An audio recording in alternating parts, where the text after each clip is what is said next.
Welcome to the Super Profit Friends. 15 minutes long, because you're an entrepreneur and you've got a business to run.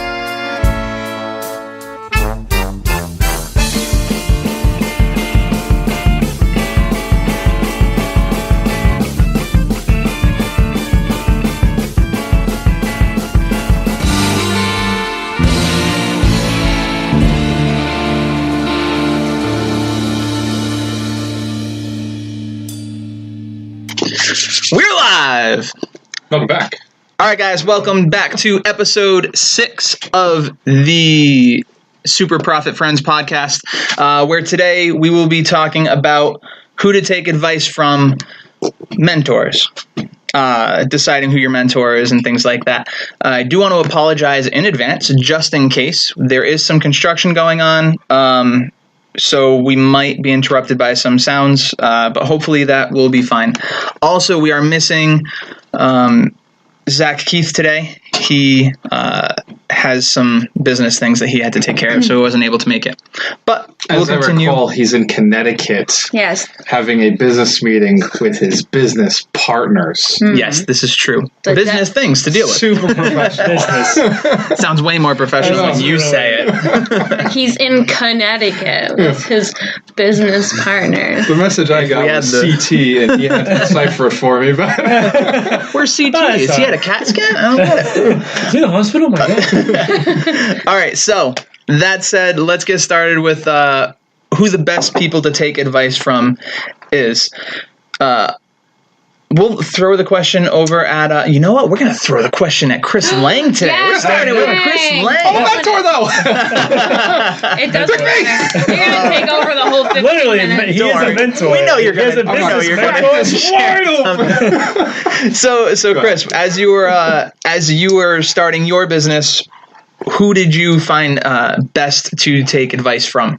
Oh, wait, this is just a setup, so he talks about you. Oh, please. I don't want to brag. It all comes together. It all comes together. If it comes up, it comes up. There was a few mentors. I mean, other plumbing business owners were huge. So they gave me like the raw truth about payments, because payments are always delayed.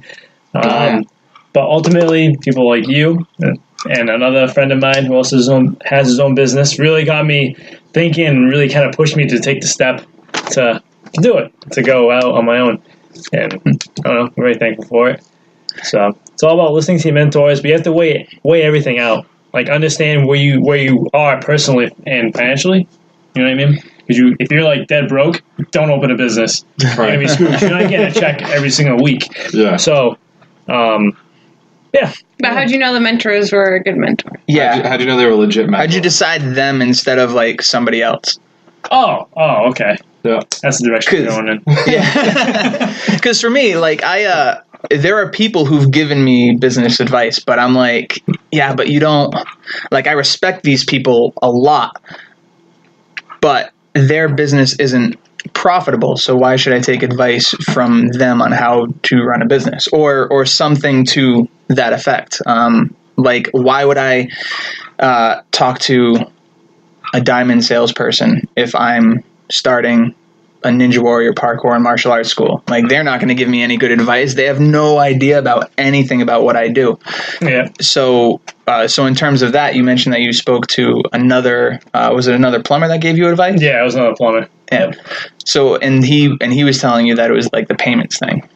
Yeah. Right. But he said just go for it because, it's just so much work out there, and there's a lot more growth. You can do what you want. You have the freedom to come and go as you please, which is huge. Yeah, it's awesome. I think the important thing that we want to push is really to make sure that people are going to somebody who has the knowledge already. Like, you were planning on opening a plumbing company, so you went to somebody who has plumbing experience, so that way they could be like, these are the things that you need to look out for, like that making sure that you get paid, how you're going to do the invoicing and everything like that, because people are always trying. Nobody wants to power their money. No one wants to give you their money.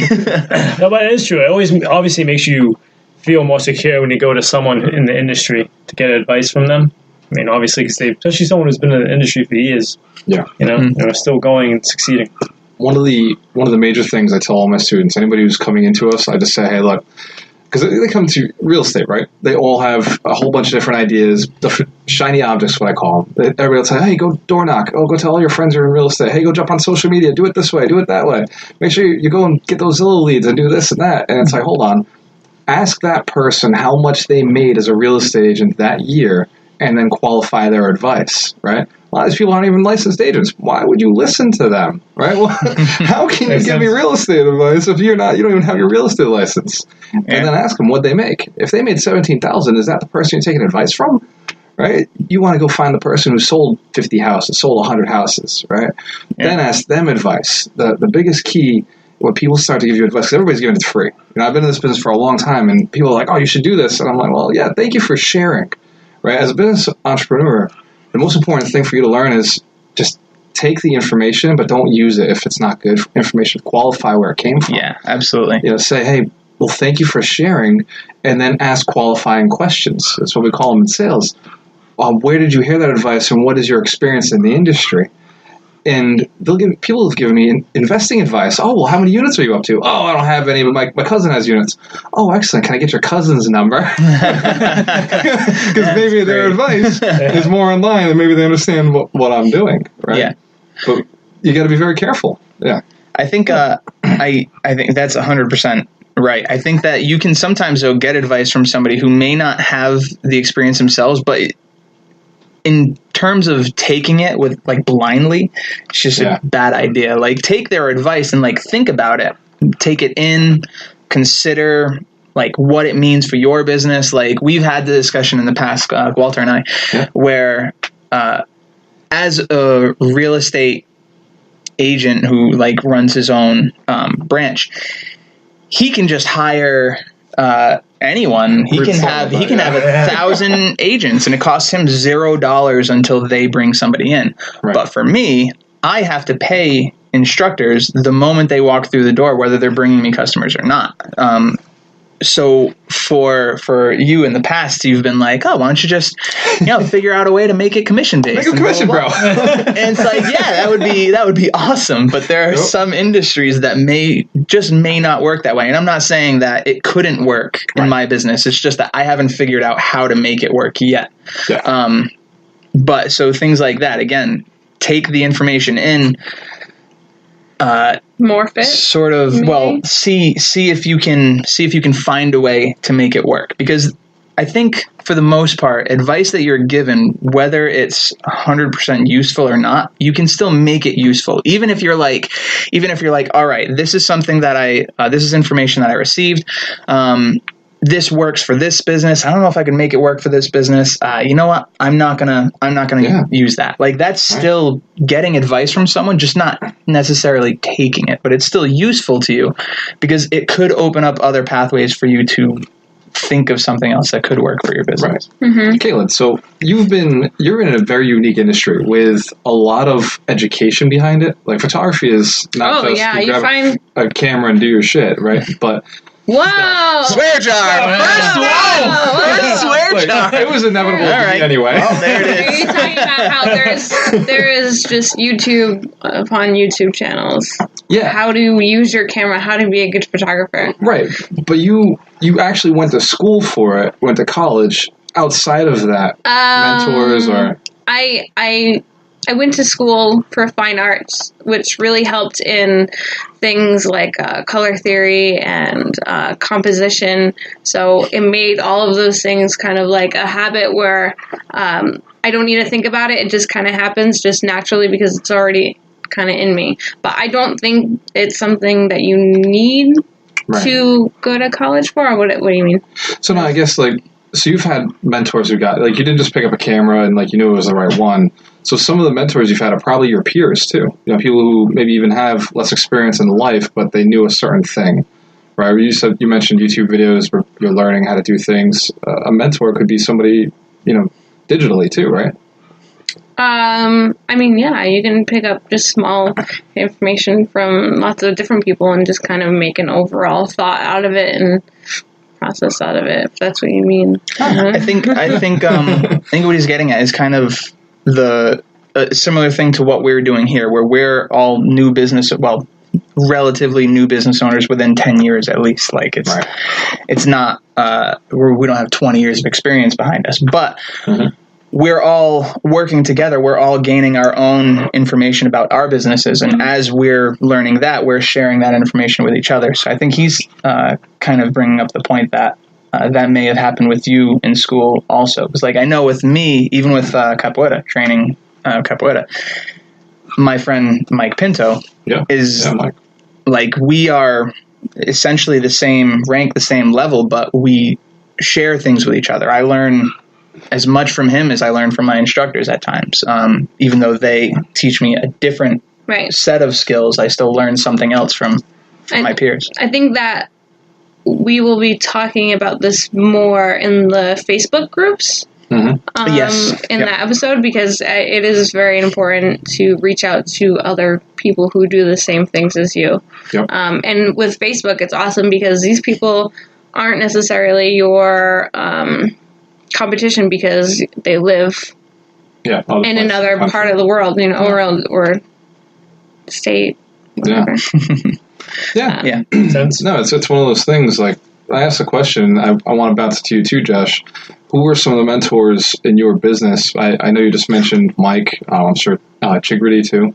Like those are people who helped you and pushed you to get your business going as far as the gym. But then even once you've established it, there's marketing people, there's vendors that you've gone through, and then obviously you've got this group here.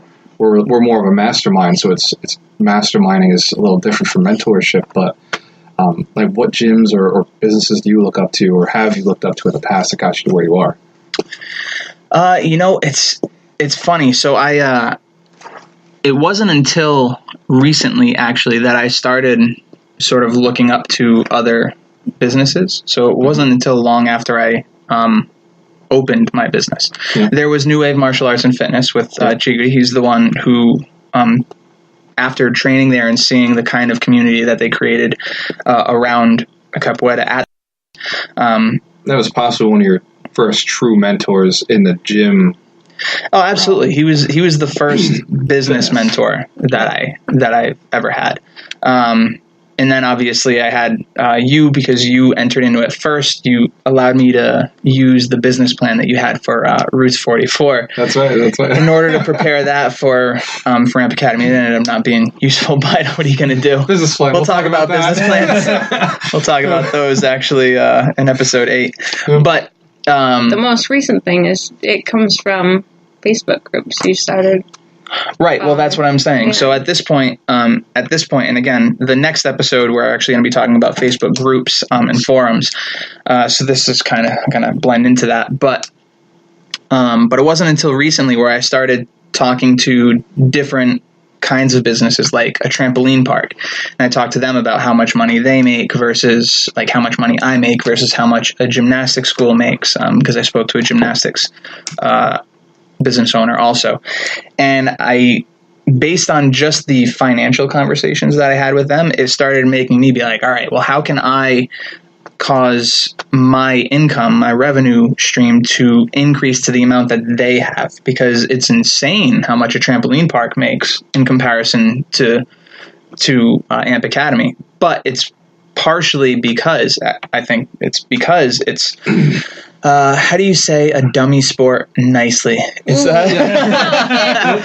it's something that anyone can go in and do. It takes no skill. You can walk in. You can be a 2-year-old and walk in and just jump on a trampoline. You can be 85 years old and go jump on a trampoline. So then my question, and this is just coming up right now, is who is the business owner that's in your industry that's bigger than you, and if you don't identify them yet, that's probably a goal then. Like if you haven't found somebody in your industry who's bigger than you, then that's an opportunity. Because then you can go to them and say, well, how did you do it? Like, what could I do in my gym to get to that bigger level? Or a photographer, or I do it all the time in real estate. Like, there's people doing far more transactions than me, and I just go to them and I'm like, hey, how did you do it? Like, how? And like, you would think like they're like, oh, I'm not giving my secrets, but they're not. They're literally, this is what they think. I am so big you can never catch me. I feel like I'll just throw you a bone. Like, that's how mentors are. It is true, though. In my industry, mostly, if you look at the bigger companies, they either do multi-residential, like huge, or commercial. Right. And that's why I've been focusing mostly on commercial, because there's a very big profit margin in commercial plumbing versus residential. When you're there and you meet them, ask them like, how could I improve my business? And if they do say, oh, you're your local competitor, okay, that's fine. That's a key. Go to another state. Like, call somebody up in another state and like fly out there and be like, hey, like, you guys are doing a killer job. Like, how do I improve my business? How do I get to where you're at? That's a good idea. In my community. Like, my mentors are not very local. They're in California. They're in Florida. Like, they're all over the place. I've had. Go ahead. I think we're gonna say the same thing. Josh has had people from other states call him. And be like, hey, we're gonna open up a Parkour Ninja Warrior gym. You know, what are some of the things that you wish you knew before you did it? They're clever. That's smart. Those are genius things to do. That's what you should. I mean, do. Josh will talk to him for hours. Yeah. He'll tell you all I talked to him for 2.5 hours. Yeah. This random person. I honestly, at this point, I don't even remember their name, and I apologize for that.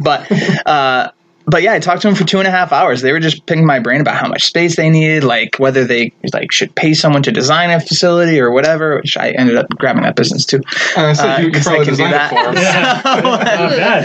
The bell has rung. Yeah, we are at time. But did you have something? Yeah, I was gonna say we should do that when we go to Miami. We should see if we can find local businesses. Well, yeah. We should reach out to them. That would be great. Actually, Speaking that's a really of good mentors, idea. we are going to. Oh, that's more of a special event. Okay, but you are right. And actually, we will technically have already attended the event by the time this video is posted. But on January 31st, we're flying out to attend the 10X Con. 10X Growth Con. 10X Growth Con. Grant Cardone. Grant Cardone. Which is going to be super good. But we'll get into that stuff, like going to these different seminars and events to help you grow your business, where you're getting advice and you're meeting like-minded people who are there to help you in the same way that we are. But anyway, so we are past our time. So we're going to close out. Thank you guys very much for hanging out with us for episode 6. We, again, are talking about who to take advice from, mentors. We are going to bump into the next episode right away, which is going to be talking about Facebook groups and Facebook groups and forums. All of Call me out on that. I'm on all of them. All the face groups. Sign me up for the face groups. But thank you guys very much. Oh, you're getting up already? Yes, bye, everyone. Thank you guys very much. And we will see you guys in the next episode. Make sure you take advice from the right people. I always work with the best. Always work with the best.